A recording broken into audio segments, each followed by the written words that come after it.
प्रिय विद्यार्थियों, आज हम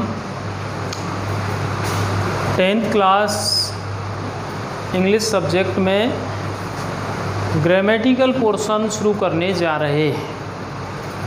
पिछले वीडियो कालांश में हमने पूरा सिलेबस एनालिसिस किया था और सिलेबस एनालिसिस के बाद हमने जो इसके 5 बिंदु बनाए थे उसमें पहला रीडिंग था, जिसमें बुक्स आती हैं। नंबर 2 में ग्रामर रखा हमने, ग्रामर को, व्याकरण को, जो 15 अंक की आती है। नंबर 3 पर राइटिंग को रखा।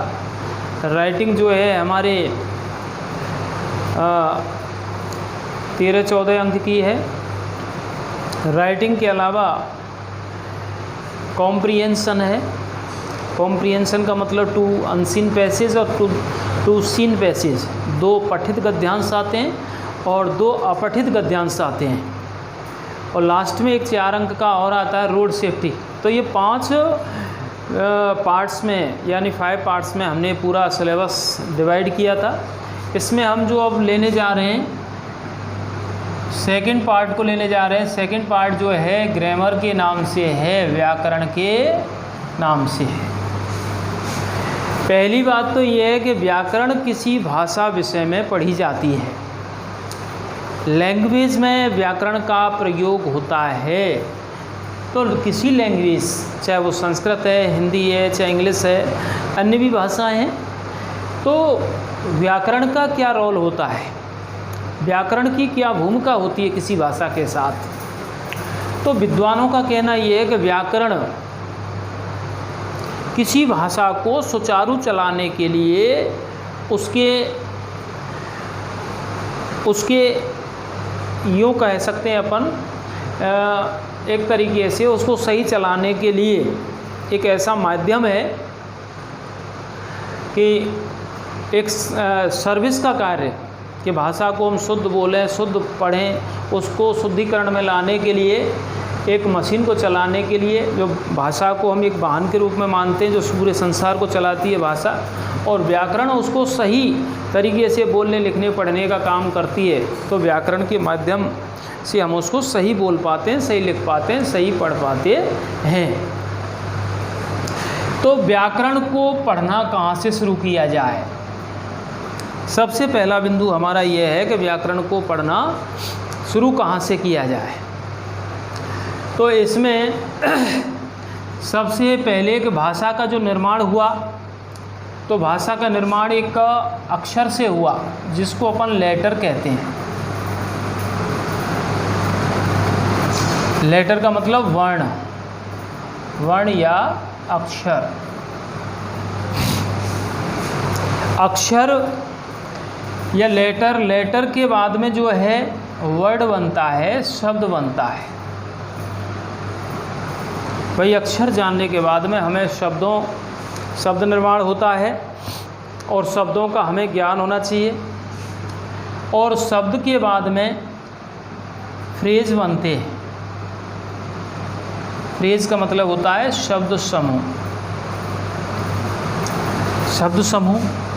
और शब्द समूह के बाद अपन ले लें आगे डायरेक्ट सेंटेंस। सेंटेंस का मतलब वाक्य।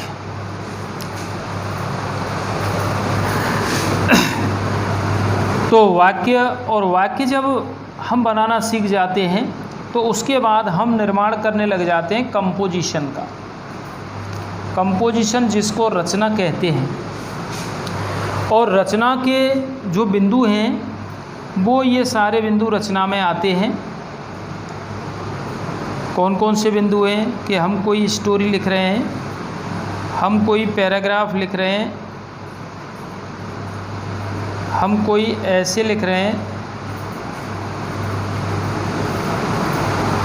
हम कोई लेटर लिख रहे हैं, हम कोई नोटिस लिख रहे हैं। तो कंपोजिशन का मतलब है कि सेंटेंस का कलेक्शन है। सेंटेंस को हम एक व्यवस्थित तरीके से लिखना शुरू कर देते हैं तो हमारी किसी प्रकार की रचना हो जाती है। माना कि आपसे कहा जाए कि विद्यालय पर आप 10 सेंटेंस लिखें। विद्यालय पर क्या लिखें आप? 10 सेंटेंस लिखे तो विद्यालय पर आपकी 10 सेंटेंस की क्या हो गई, वो एक रचना हो गई।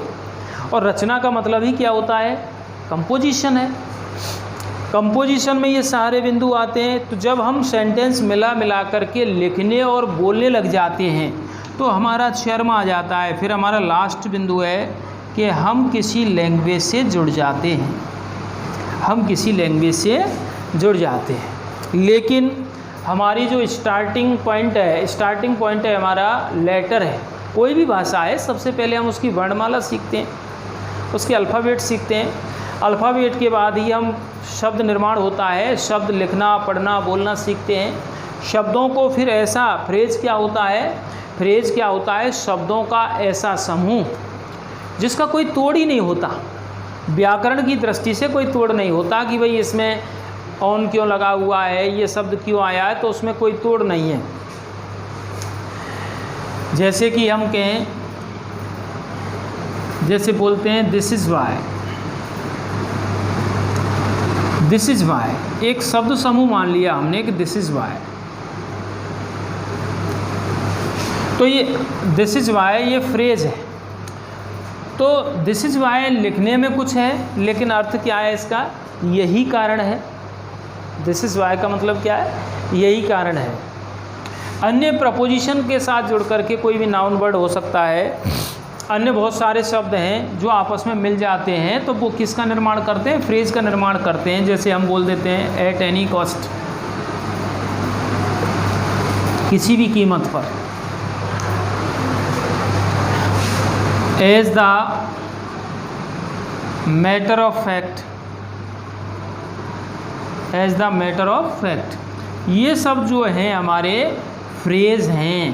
फ्रेज का मतलब है शब्द समूह हैं।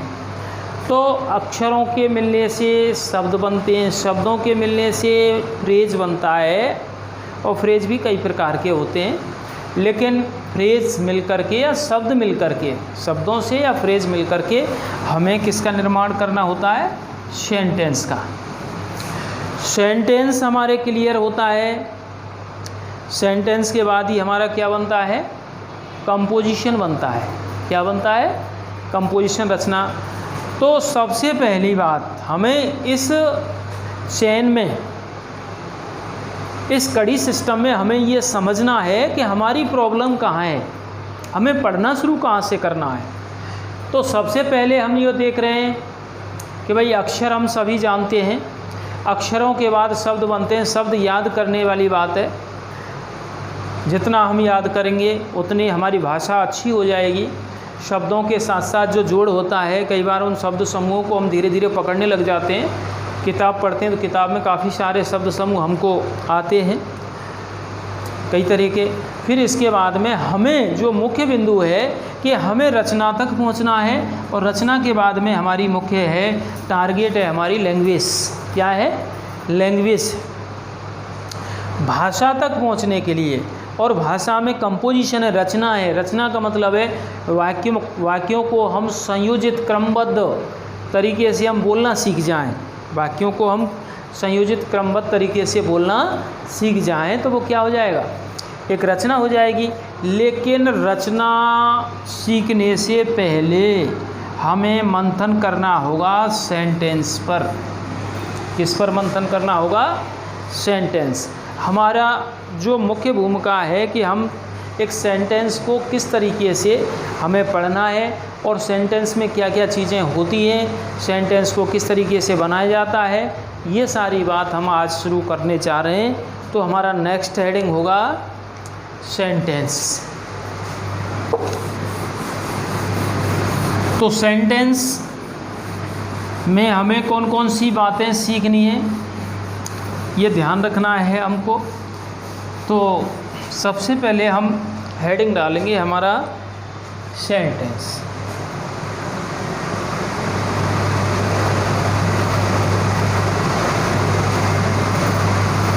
जिसको हम कह रहे हैं वाक्य।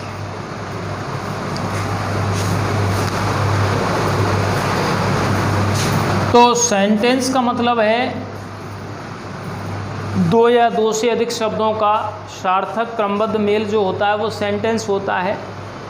कि कोई भी शब्दों का जो समूह है, तो शब्दों का जो समूह है उसी को जो सार्थक है, सार्थक का मतलब जिसका कोई अर्थ है और लिखने का उसका कोई क्रम है, तो यहाँ पर अपन सेंटेंस के बारे में जो जानकारी लेते हैं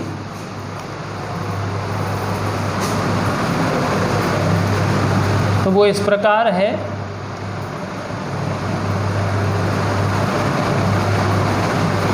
सेंटेंस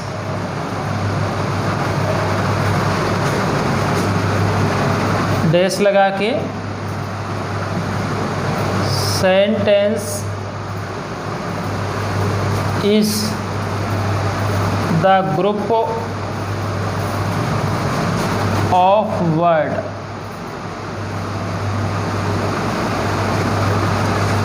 which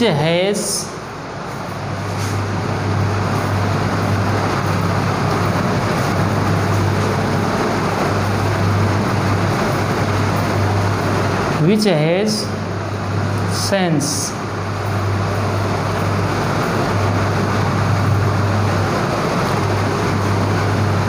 तो सेंटेंस क्या है? Sentence is the group of words. Sentence क्या है? शब्दों का एक समूह है। विच हैज सेंस, जो एक अर्थ रखता है। सेंस का मतलब क्या है? जिसका कोई सार्थक होता है, ठीक है ना। तो इसमें it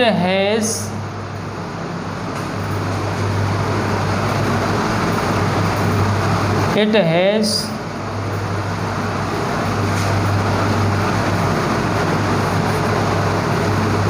one word,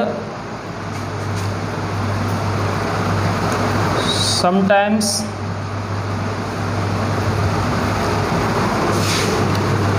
two words and more than two words।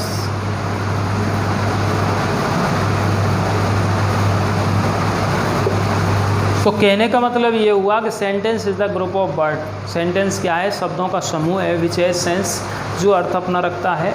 It has one word, इसमें एक शब्द भी होता है, यानी सेंटेंस जो है एक शब्द का भी होता है, समटाइम्स कभी कभी टू वर्ड्स, दो शब्दों का भी होता है, and more than two words, और दो से अधिक शब्दों का भी होता है। तो इट हैज़ वन वर्ड, तो इट का मतलब सेंटेंस में वन वर्ड, एक शब्द भी होता है, समटाइम्स कभी कभी टू वर्ड्स, दो शब्द भी होते हैं, and more than two words. जैसे फॉर एग्जाम्पल है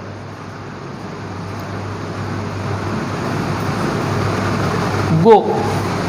तो इम्पेरेटिव सेंटेंस में हम एमडी फर्स्ट फॉर्म यूज़ करते हैं। तो फर्स्ट फॉर्म यूज कर रहे हैं हम, तो फर्स्ट फॉर्म क्या है? एज ए सेंटेंस फॉलो करते हैं उसको। ऐसे भी बोला जाता है स्टॉप, ठहरिए, तो ये सेंटेंस है। नेक्स्ट हम टू वर्ड्स में लें, कम हियर, डू इट। तीसरा है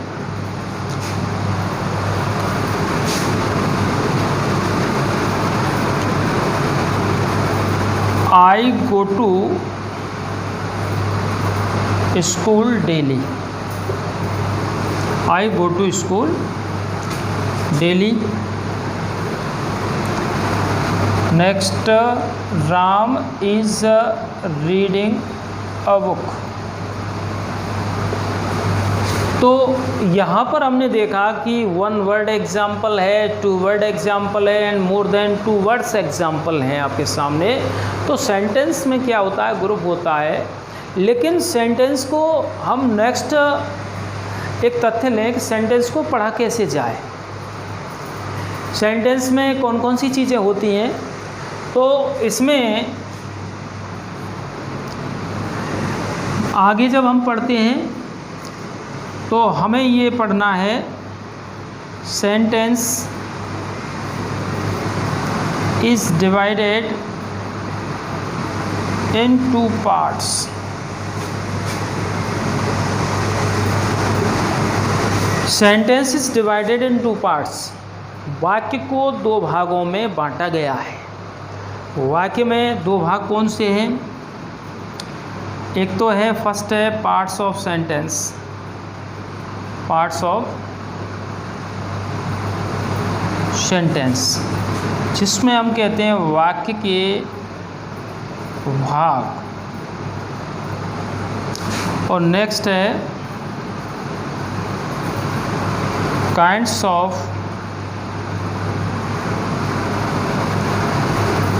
सेंटेंस, जिसको कहते हैं अपन वाक्य के प्रकार, वाक्य के भाग और वाक्य के प्रकार। ये यहाँ से पढ़ने का क्रम है। कहने का मतलब यह है कि हम ये दोनों चीज़ अलग अलग हैं। कई बार हमको यहाँ कन्फ्यूजन होता है। पार्ट्स और काइंड्स जो हैं एक ही बात हम मान लेते हैं, भाग और प्रकार, जबकि दोनों बिल्कुल डिफरेंट हैं। कोई भी सेंटेंस है, हम जैसे ये पढ़ें, ये थर्ड सेंटेंस देखें, आई गो टू स्कूल डेली। तो ये जो सेंटेंस है I go to school daily, तो इसमें ये शब्द जो दिए हुए हैं, इनको अगर हम क्रॉस कर देते हैं, सेंटेंस को बीच बीच में से ऑब्लिक लगा देते हैं, 1 2 3 4 5, तो इसमें जो वर्ड है, वर्ड ग्रुप है, वो 5 वर्ड ग्रुप है। 5 शब्दों का ये सेंटेंस है। अगर हमने इसको काट दिया या अलग अलग कर दिया तो ये इसके भाग हो जाएंगे। आई क्या है, गो क्या है, टू क्या है, स्कूल क्या है, डेली क्या है। तो ये तो हो गए इसके parts.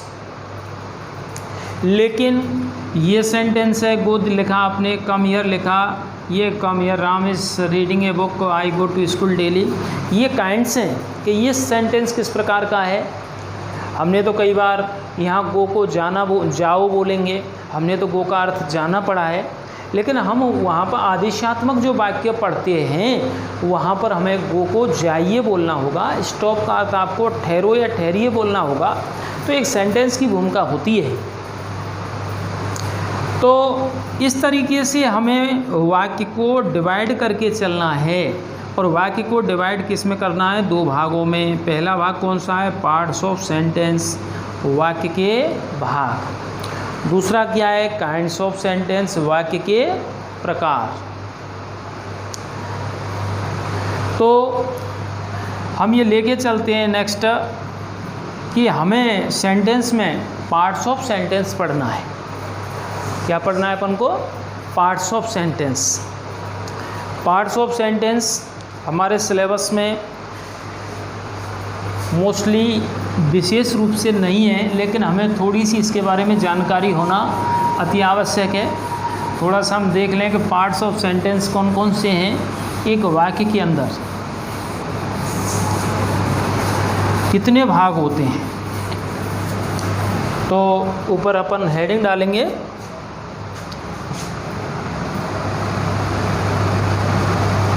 Parts of sentence. Parts of sentence अर्थात वाक्य के भाग, वाक्य के भाग। तो एक वाक्य में कितने भाग हो सकते हैं? तो अपन यहाँ लिखेंगे ए सेंटेंस हैज़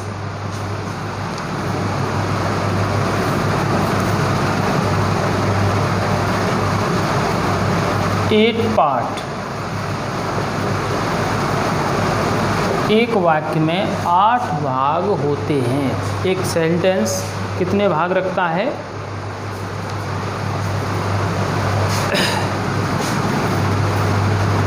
जिनको अपन मैक्सिमम कह सकते हैं, अधिकतम हो सकते हैं। कोई ज़रूरी नहीं कि एक सेंटेंस में 8 ही पाए जाएं, लेकिन अधिकतम हमें कितने भाग मिल सकते हैं? ये सेंटेंस है 8 पार्ट्स, या there are 8 parts in a sentence.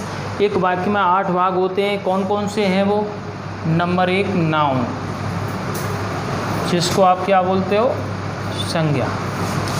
Number 2 क्या है? प्रोनाउन, जिसको क्या बोलते हो आप? सर्वनाम। नंबर 3 है, थर्ड है वर्ब, क्रिया। नंबर 4 है प्रपोजिशन, स्थिति बोधक।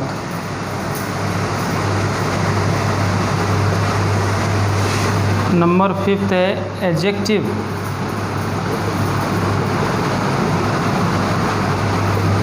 विशेषण। नंबर 6 है एडवर्ब।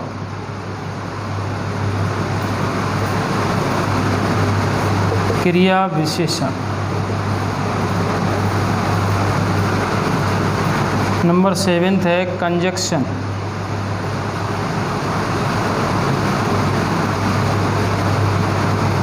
संयोजक।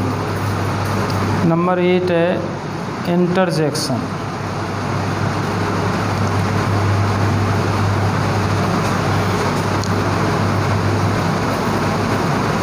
इसको कहते हैं विस्मय बोधक।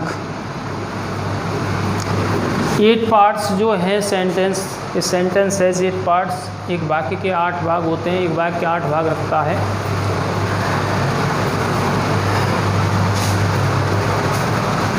तो ये जो 8 पार्ट्स हैं आपके सामने, एक सेंटेंस के अंदर कोई ज़रूरी नहीं होता है कि ये 8 का होना अति आवश्यक है। इनमें से एक, अभी यूँ हुआ कि एक ही शब्द का सेंटेंस है तो उसमें से तो एक ही भाग होगा।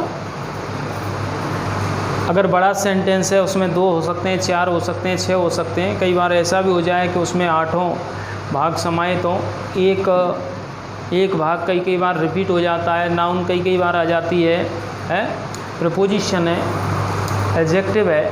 तो इस तरीके से ये जो आपका 10th स्टैंडर्ड का जो सिलेबस है, इससे पहली कहानी है कि नाउन के बारे में अपन को जानना है। तो हमें केवल नाउन के बारे में क्या है, noun is the name of person, place और थिंग, ऐसे बोलते हैं।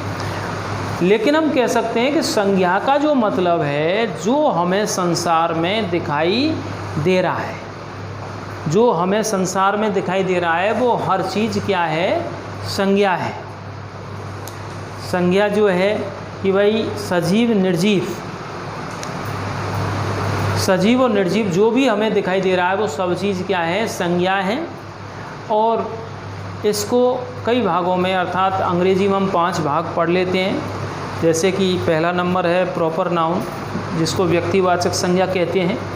नंबर 2 है कॉमन नाउन, जिसको जातिवाचक संज्ञा कहते हैं। नंबर 3 है एब्स्ट्रैक्ट नाउन, भाववाचक संज्ञा कहते हैं। एक कलेक्टिव नाउन का मतलब क्या है, समूहवाचक संज्ञा। और एक है मटेरियल नाउन, जिसको अपन क्या कहते हैं, धातुवाचक संज्ञा कहते हैं। तो इस तरीके से संज्ञा के बारे में हमें जानना है, संज्ञा हमसे आनी चाहिए। हम कोई भी सेंटेंस लिखा हुआ है, उस सेंटेंस पे हम पहचान लें कि वो सब्जेक्ट है, ऑब्जेक्ट है, प्लेस है, तो वो नाउन वर्ड है कि नहीं, नाउन वर्ड को जानना है। हालांकि ये एक छोटे स्तर की ये हमारी पढ़ाई है, हमको बहुत पहले से आना चाहिए नाउन प्रोनाउन, लेकिन हम थोड़ा सा इसके बारे में समझाते हुए चल रहे हैं कि नाउन आना चाहिए। इसके बाद में जो सेकंड है, नाउन के बारे में जैसे हम जिक्र कर दें, जैसे किसी का नाम है, राम है, बयाना है, ट्री पेड़, सिटी शहर, टेबल मेज, गर्ल काव, ये सभी जो है वो क्या है, नाउन के रूप हैं। लेकिन प्रोनाउन क्या होता है, प्रोनाउन के बारे में हम जानें तो प्रोनाउन क्या है, सर्वनाम। Words which are used in place of noun, शब्द जो संज्ञा के स्थान पर प्रयोग किए जाते हैं, वे शब्द जिन्हें संज्ञा के स्थान पर प्रयोग किया जाता है। प्रोनाउन का यूज संज्ञा के स्थान पर क्यों कर रहे हैं, एक भाषा को उत्कृष्ट बनाने के लिए, एक भाषा को अच्छा बनाने के लिए, भाषा को कैसा बनाने के लिए, उत्कृष्ट बनाने के लिए अपन किसका प्रयोग करते हैं, सर्वनाम का प्रयोग करते हैं, भाषा हमारी अच्छी हो। भाषा हमारी आकर्षक हो। जैसे हमने ये सेंटेंस है, गॉड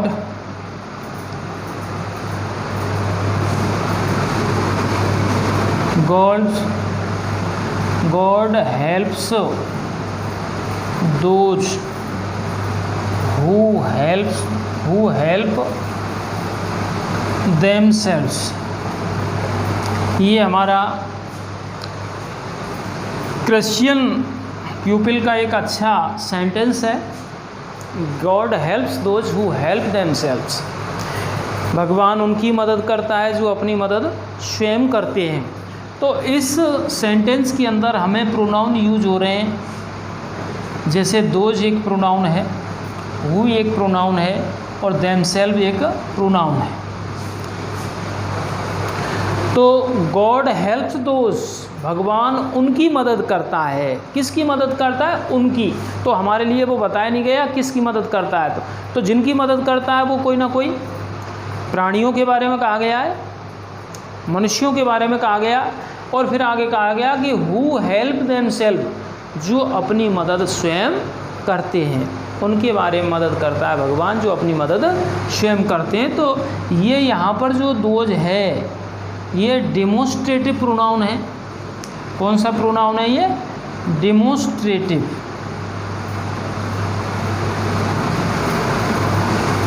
प्रोनाउन है जिसमें दिस दैट दीज दो जाते हैं। दिस दैट दीज दो जाते हैं, उसे कौन से प्रोनाउन कहते हैं? डेमोस्ट्रेटिव प्रोनाउन कहते हैं। हु जो है हमारे सिलेबस में है रिलेटिव प्रोनाउन है, ये रिलेटिव प्रोनाउन, ये रिलेटिव प्रोनाउन है। नेक्स्ट है हमारा देमसेल्व, क्या है? ये रेफ्लेक्सिव प्रोनाउन है, ये रेफ्लेक्सिव प्रोनाउन है। तो ये सब वाक्य के अंदर, इस सेंटेंस के अंदर देयर आर 3 प्रोनाउंस यूज्ड, और यानी 4 प्रोनाउन का यहाँ पर यूज किया गया, उपयोग किया गया। इसके अलावा हम और भी एक सामान्य सा क्या देखते हैं, सेंटेंस देखते हैं। कैसे? Ram is my friends, he reads with me। Sentence है Ram is my friend, Ram मेरा दोस्त है। तो राम नाउन वर्ड है, उसका दूसरा रूप हमने दे दिया कि फ्रेंड, ये नाउन है और फ्रेंड भी क्या है? नाउन है। आगे लिखा है कि ही रीड्स विद मी, वह मेरे साथ पढ़ता है। तो कौन पढ़ता है? राम, अर्थात नाउन के स्थान पर ही का यूज हुआ, जो पर्सनल प्रोनाउन है। ही कौन है? एक पर्सनल प्रोनाउन है और एक प्रोनाउन के रूप में है ही।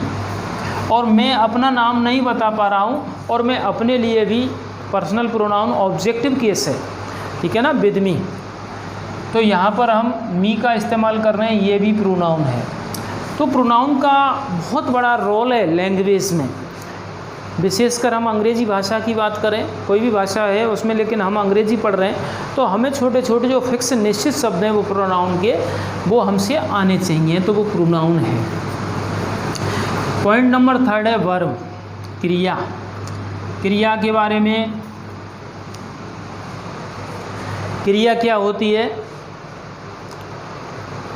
इसकी जो डेफिनेशन है, इसकी जो परिभाषा है बहुत ही शॉर्ट है। Words which show time and action, words which show, शब्द जो दर्शाते हैं टाइम एंड एक्शन, समय को दर्शाते हैं, एक्शन मीन्स कार्य, यानी क्रिया के द्वारा 2 चीज़ों को दर्शाया जाता है, एक तो कार्य को दर्शाया जाता है और एक समय को। तो फिर ऐसे कैसे हो गया कि कार्य को भी दर्शा रही है और समय को भी दर्शा रही है? तो इसका क्या मतलब है? इसका ये मतलब है कि क्रिया का जो विभाजन है, क्रिया के हम विभाजन को पढ़ते हैं तो वो 2 प्रकार की होती है। हम जनरल बेस में पढ़ते आ रहे हैं क्रिया को, कि एक तो होती है हेल्पिंग वर्ब और एक होती है मेन वर्ब। एक सहायक क्रिया होती है और मुख्य क्रिया होती है। सहायक क्रिया का मतलब जो निश्चित टेंस में यूज की जाती है, और निश्चित टेंस में यूज जब सहायक क्रिया होती है तो सहायक क्रिया क्या बताती है? समय को शो करती है। और मेन वर्ब क्या करती है, मुख्य क्रिया क्या करती है, मुख्य क्रिया अपने मुख्य कार्य को शो करती है। मुख्य क्रिया अपने किसको, मुख्य कार्य को। लेकिन इससे पहले हमको ये भी पता होना चाहिए कि वर्ब जो शब्द है, वर्ब जो सेंटेंस का एक अहम पार्ट है, वर्ब के बिना कोई सेंटेंस संभव नहीं है। वर्ब के बगैर कोई भी सेंटेंस संभव नहीं है। तो वर्ब क्या है, verb is the soul of the sentence. Verb is the soul, soul means आत्मा। किसी वाक्य की क्रिया आत्मा मानी गई है।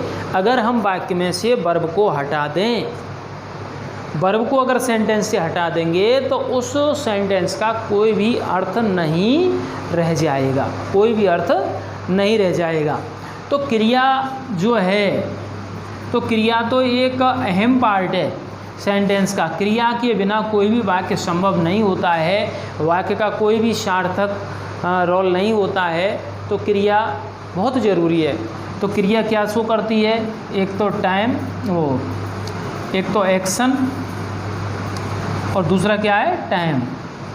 अब एक्शन कौन यूज दर्शाता है, एमबी, यानी मुख्य क्रिया जो है वो कार्य दर्शाती है। एक्शन का मतलब है कार्य, और टाइम का मतलब क्या है, समय। तो समय कौन दर्शाता है, एचबी। हेल्पिंग वर्ब है वो, हेल्पिंग वर्ब है वो टाइम शो करती है, और मेन वर्ब जो है वो कार्य शो करती है। इस तरीके से हमारा क्रिया का अद्भुत रोल है।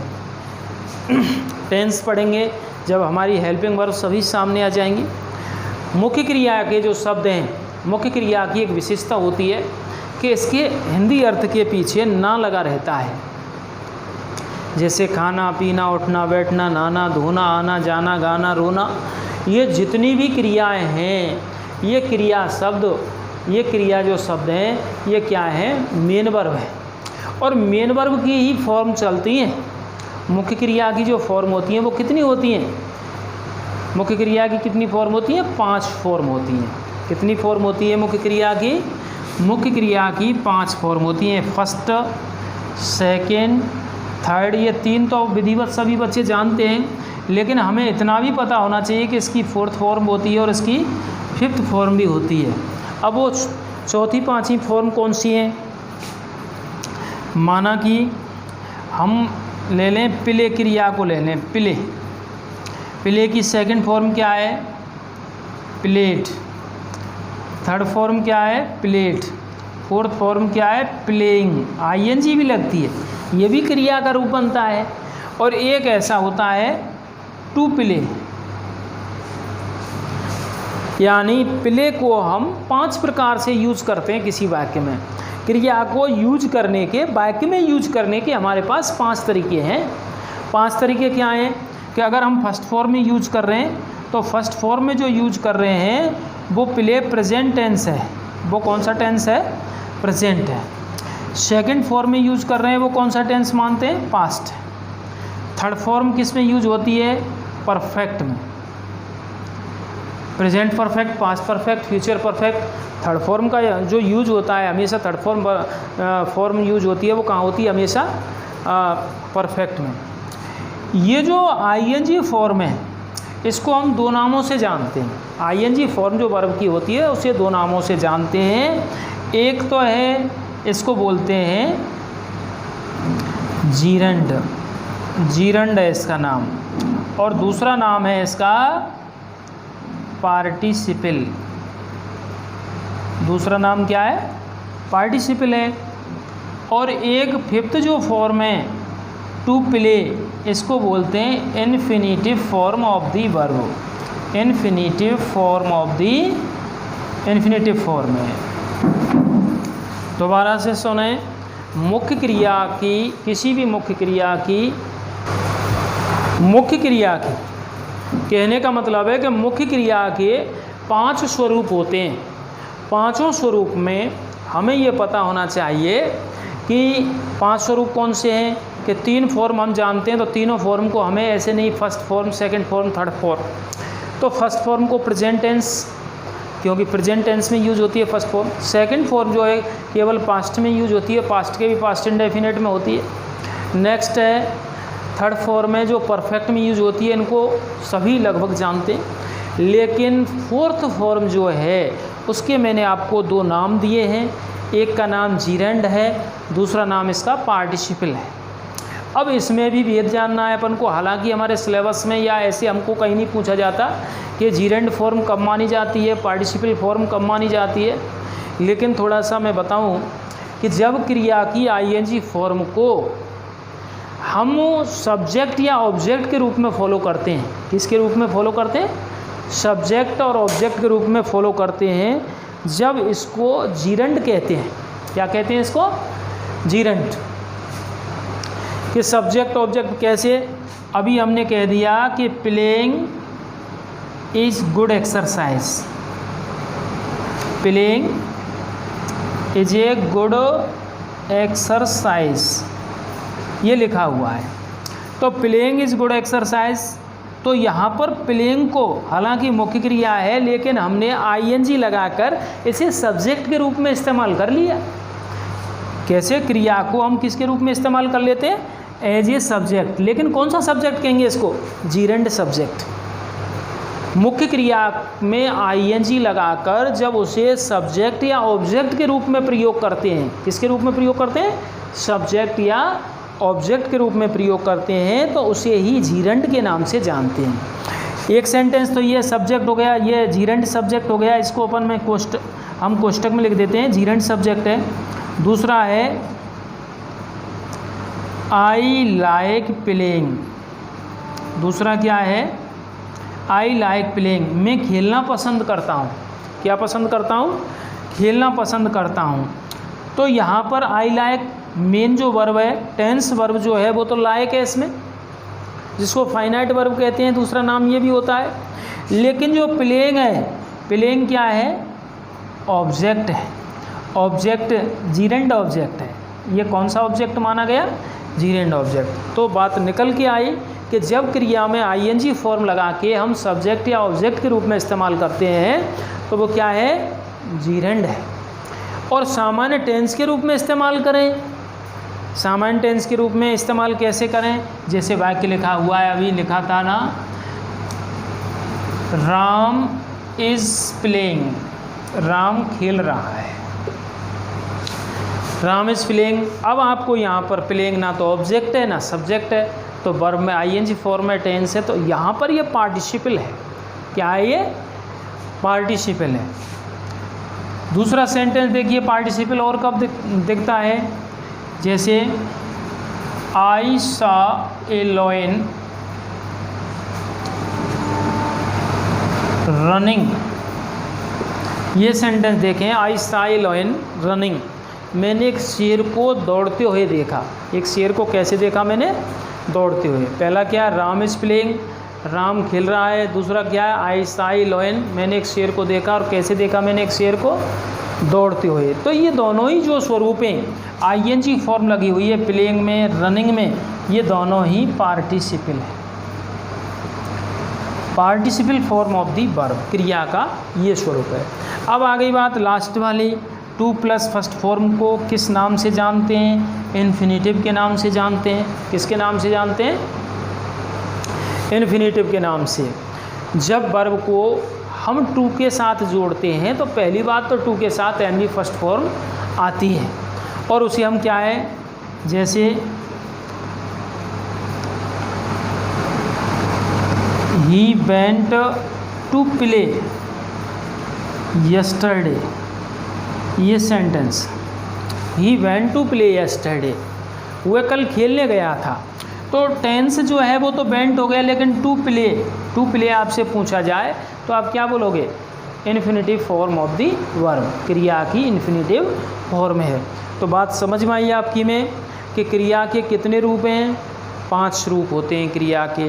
5 रूप कौन से हो गए, वैसे तो हम first, second, third, fourth, fifth ऐसे बोले ही देंगे, लेकिन और भी क्या है, जैसे नाम सही, present, past perfect, जीरेंड, participle, infinitive, ये 5 फॉर्म होते हैं। तो हम वर्ब के बारे में ये जो हमने मेनली मुख्य क्रिया के बारे में सीखा कि भाई मुख्य क्रिया मुख्य कार्य को दर्शाती है। मुख्य क्रिया क्या दर्शाती है कि सब्जेक्ट ने, करने वाले ने क्या किया, कार्य को कौन दर्शाती है, मुख्य क्रिया दर्शाती है।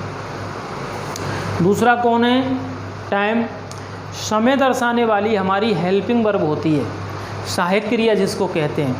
और सहायक क्रिया एक टेंस की निश्चित होती हैं। माना कि हम प्रेजेंट इंडेफिनिट की बात करें तो उसमें कौन कौन सी सहायक क्रिया यूज होंगी, डू और डज होंगी। कंटिन्यूअस की बात करें उसमें कौन कौन सी सहायक क्रिया यूज होंगी, एचआरएम सहायक क्रिया यूज होंगी। नेक्स्ट है हैज हैव। ऐसे करके हमें सहायक क्रिया, मुख्य क्रिया, तो सहायक क्रिया लिमिटेड हैं। एचवी हेल्पिंग वर्ब्स जो भी हैं वो कैसी हैं, लिमिटेड, सीमित हैं। जबकि मुख्य क्रियाएं जो हैं वो हमारी अनलिमिटेड हैं, असीमित हैं, और उनके कई कई फॉर्म, कई कई स्वरूप हम यूज करने लग जाते हैं। तो ये हमारे वर्ब के बारे में। वर्ब में हमें मुख्य क्रिया याद करनी है। मुख्य क्रिया आप कहीं से भी, किसी भी पाठ्यपुस्तक में कहीं पर भी लिखी हुई ले सकते हैं। कक्षा 6 से लेकर के 10-12 तक बहुत सारी क्रियाएं हैं। तो हमें जितनी क्रियाएं याद होंगी, एक सेंटेंस में जो अर्थ निकाला जाता है उसमें सबसे पहले हम एक टेंस पहचानते हैं। उस टेंस का जो भाव है, क्रिया जो है कौन से फॉर्म में यूज हुई है, क्रिया का अर्थ क्या है, उसको अगर हम पकड़ पाते हैं तो सेंटेंस बहुत अच्छा लगता है, हमें बहुत आसान लगता है। और यदि हम उसको नहीं पकड़ पाते हैं तो सेंटेंस हमें मुश्किल लगता है। सब्जेक्ट ऑब्जेक्ट ये बाद की बात होती है। सबसे पहले हमें एचवी पर पकड़ बनानी होती है एक सेंटेंस के अंदर। यदि हमें वो पकड़ में आती है तो हमें बहुत आसान लगता है वो सेंटेंस, ठीक है ना। तो ये वर्ब के बारे में हमारा स्पष्टीकरण है। नेक्स्ट पॉइंट है हमारा प्रीपोजिशन। जो हमारे सिलेबस में प्रीपोजिशन नहीं है, लेकिन एक सेंटेंस प्रीपोजिशन, सेंटेंस में अक्सर प्रीपोजिशन यूज होता ही होता है। ऐसा नहीं है कि प्रीपोजिशन हमारे सिलेबस 10th सिलेबस में नहीं है तो हमें पढ़ना आना नहीं चाहिए। हमें प्रीपोजिशन के बारे में जो 9th क्लास में या उससे पहले जो पूर्व जानकारी है, हमें प्रीपोजिशन सीखना है यूज़।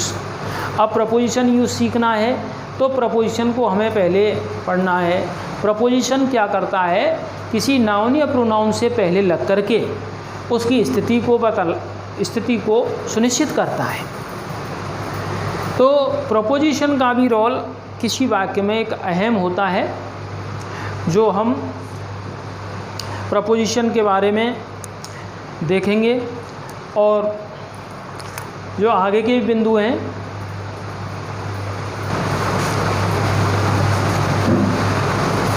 प्रीपोजिशन में, प्रीपोजिशन जो है कि किसी, जो शब्द किसी संज्ञा या सर्वनाम से पहले आकर के, जो शब्द किसी संज्ञा या सर्वनाम से पहले आकर के उस संज्ञा सर्वनाम की स्थिति को सुनिश्चित करते हैं, एक स्पष्ट रूप में दर्शाते हैं, वो प्रीपोजिशन होते हैं।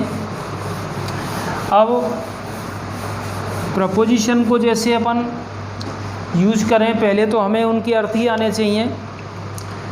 सेंटेंस है जैसे there were many monkeys in the tree. There were many monkeys in the tree, कहने का मतलब ये है कि पेड़ पर बहुत सारे बंदर थे।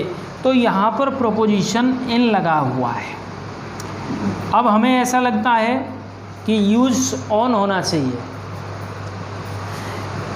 भाई पेड़ पर बंदरों को हम बैठे हुए दर्शा रहे हैं, बहुत सारे पेड़ पर बंदर हैं, तो उसका मतलब क्या है, पेड़ पर बैठे हुए हैं। लेकिन नहीं, हम ये सो कर के इनका प्रयोग करते हैं कि अगर बंदर बैठे हुए तो किसी शाखा पर बैठे होंगे, और शाखा पर बैठे होंगे तो वो पत्तियों से कैसे हो जाएंगे, आच्छादित हो जाएंगे, तो वो अंदर वाली स्थिति में हो जाएंगे। तो हमें पता होना चाहिए इस कंडीशन में हम क्या कर रहे हैं, इनका प्रयोग कर रहे हैं। तो यहाँ पर ऐसे। दूसरा है जैसे देखिए, I bought this car 4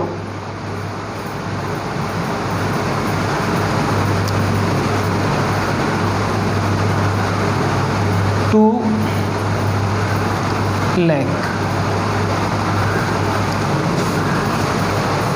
I bought this car, मैंने इस कार को खरीदा। अब यहाँ पर ऐसा लग रहा है कि 2 लाख में खरीदा, तो 2 लाख में के लिए हमें इन लगाना चाहिए, इन 2 लाख। इन 2 लाख का मतलब क्या है, लेकिन नहीं, कीमत के लिए सामूहिक कीमत होती है, उसके लिए हम क्या करते हैं, यूज़ 4 लगाते हैं। क्या लगाते हैं, 4 लगाते हैं। तो प्रपोजिशन की सही आवश्यकता, लैंग्वेज पर बहुत इफेक्टिव होते हैं प्रपोजिशन, हमें सही तरीके से यूज करना आना चाहिए। तीसरा देखें आप, राम हैज़ बीन प्लेइंग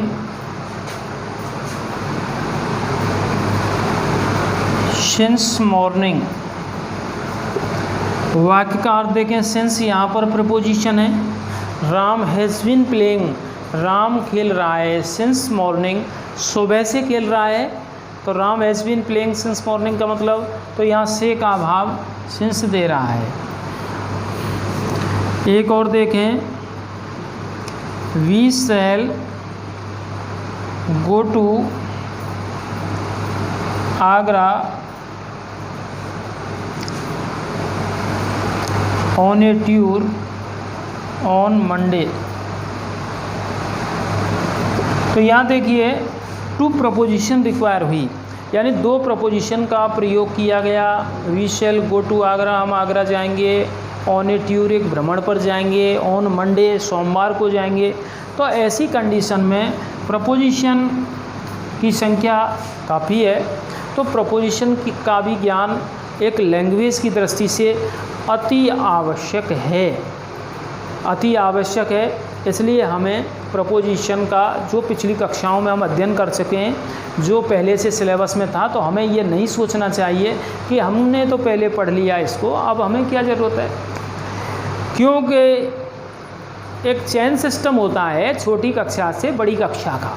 छोटी कक्षा का जो ज्ञान है वो हमें अवॉइड नहीं करना चाहिए, उसे हमें छोड़ना नहीं चाहिए और उसे हमें दूर नहीं रखना चाहिए। उससे जुड़ा हुआ है वही हम आगे पढ़ते हैं। अगर हमारा निचली कक्षा का या पहली कक्षा का ज्ञान पुष्ट है, अच्छा है, तो हम अगली कक्षाओं में और कुछ और अधिक अच्छा कर सकते हैं। और यदि हम उसको लेफ़्ट करेंगे, उसको हम छोड़ेंगे या छोड़ दिया हमने, तो वो अच्छा नहीं होगा। तो आज की जो कालांश की स्थिति है वो प्रपोजिशन तक ही है, और प्रपोजिशन के बाद में हम अगले कालांश में एडवर्ब एडजेक्टिव शो करेंगे।